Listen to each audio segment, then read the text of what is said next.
முன்னொரு காலத்தில் கதிரவன் என்ற ஒரு விவசாயி வாழ்ந்து வந்தான் ஒரு மலை அடிவாரத்தில்.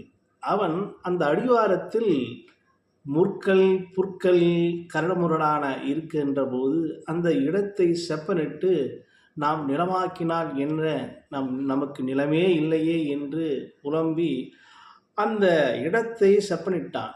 மிக அந்த கற்களையெல்லாம் அகற்றினான். அகற்றி அங்கே கிணறு தோண்ட எத்தமித்தான். அங்கே ஊர் மக்கள் எல்லாம் அவனை பார்த்து சிரித்தார்கள். ஏனப்பா உனக்கு இந்த வேலை? எங்கேயாவது போய் வேலை செய், அதிலாவது கூலியாவது பாப்பாய். இது கட்டாந்தரையை போய் சமன் செய்கிறாயே, இதில் என்ன வரப்போகிறது? எதை நீ சாதிக்கப் போகிறாய்? உனக்கு இதெல்லாம் ஒரு பிழைப்படுத்தி செய்யாது என்று பலரும் சொல்லவும் அவன் சொன்னான், என் கரங்கள் உழைக்க தயாராக இருக்கிறது, என் இயற்கை என்னை கைவிட மாட்டார் என்று சொல்லி அவன் உழைக்கத் தொடங்கினான்.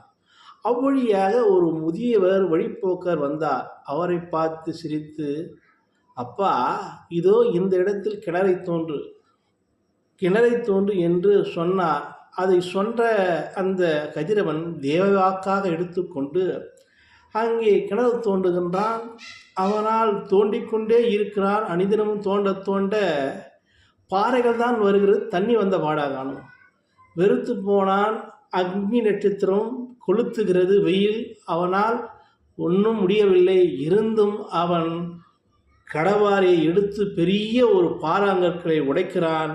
தண்ணீர் பீரிட்டு வழிகிறது, குளிர்ச்சியான தண்ணீர்.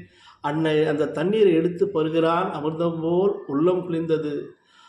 அதை அறிந்து உணர்ந்த ஊர் மக்களெல்லாம் வருகிறார்கள். ஊரில் உள்ளோருக்கு குடிநீரெல்லாம் இங்கிருந்தான் எடுத்து செல்கிறார்கள். உலமகிழ்ந்தான்.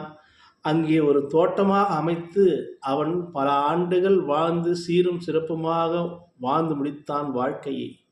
அன்பு நண்பர்களே, இதிலிருந்து நாம் சொல்லுகின்ற நீதி என்னவென்றால், உழைப்பும் நம்பிக்கையும் இருந்தால் பாறையிலும் நீர் சுரக்கும் என்று கதையின் கூற்றாக சொல்லி முடிக்கிறேன். நன்றி, வணக்கம்.